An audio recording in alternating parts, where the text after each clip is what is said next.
श्रीगुरुभ्यो नमः। ओं नमो भगवते वासुदेवाय। ओं श्रीकृष्णाय परब्रह्मणे नमः।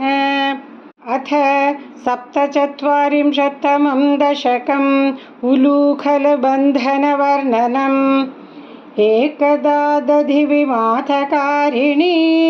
मातरं समुपसेदिवान् भवान् स्तन्यलोलुपतया निवारयन् अङ्कमेत्यपपिवान् पयोधरौ अर्धपीतकुचकुट्मले त्वयि स्निग्धः समधुराननाम्बुजे दुग्धमीषदगने परिसृतं धर्तुमाशु जननी जगामते सामिपीतरसभङ्गसङ्गतः क्रोधभारपरिभूतचेतसा मन्थदण्डमुपगृह्य पाटितं हन्तदेवदधिभाजनं त्वया उच्चलध्वनितमुच्चकैस्तदा सन्निशम्य जननी समाधृता त्वद्यशो विसरवद्ददर्श सा सद्य एव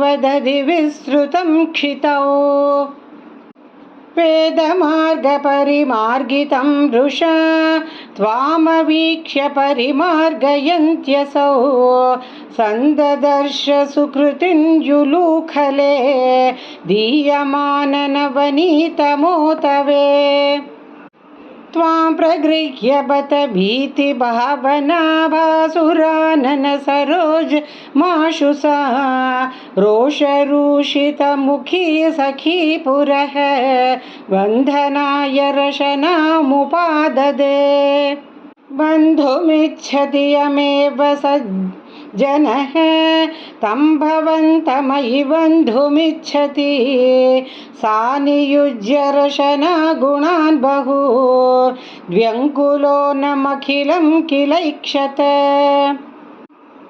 विस्मितोत्स्मितसखी जनेक्षितां स्विन्नसन्नवपुषं निरीक्ष्यतां नित्यमुक्तवपुरप्यहो हरे बन्धमेव कृपयान्वमन्यथाः स्थीयतां चिरमुलूखले खले त्यागता भवनमेव सा यदा प्रागुलूखलबिलान्तरे तदा सर्पिरर्पितमदन्नवास्थिताः यद्यपाशसुगमो विभो भवान् संयतः किमु सपाशयान्नया एवमादिदिविजैरभिष्टुतः वातनाथ परिपाहि मां गदात् नारायणाखिलगुरो भगवन्नमस्ते नारायणाखिलगुरो